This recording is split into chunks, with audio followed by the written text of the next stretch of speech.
जुन्नरला एकमेव पर्यटन तालुक्याची ओळख मिळाली, पण आमची कृषी संस्कृती देखील तितकीच नावाजलेली आहे.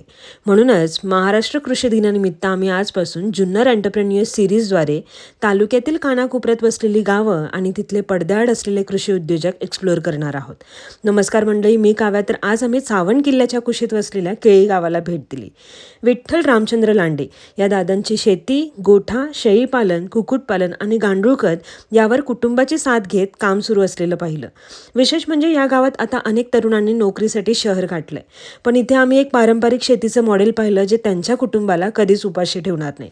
खरं तर आपली सध्या अतिरिक्त उत्पन्नासाठी खूप धावपळ सुरू आहे, पण गेल्या 8 वर्षांपासून निसर्गाच्या कुशीत शेतीतून अन्नधान्य, गोठ्यातून दूध आणि शेणापासून गांडूळ खत, त्यातून मिळणारं अतिरिक्त उत्पन्न, कुक्कुटपालन, यातून मिळणारे अंडी, मांस आणि शेळीपालनासारखा व्यवसाय पाहून मी एक शिकले की आता खूप श्रीमंत होण्यासाठी शहरात पळायची गरज नाही.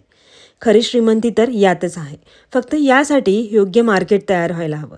तर मंडळी, चला अशाच उद्योजकांना साथ देण्यासाठी पुढील एपिसोडमध्ये कोणतं गाव पाहायला तुम्हाला आवडेल हे कमेंटमध्ये नक्की सांगा. आणि ही सिरीज आवडली असेल तर लाईक करून पुढील गाव एक्सप्लोअर करण्यासाठी पहिले ही व्हिडिओ नक्की जमेल तितक्या शेतकऱ्यांना शेअर करा. धन्यवाद.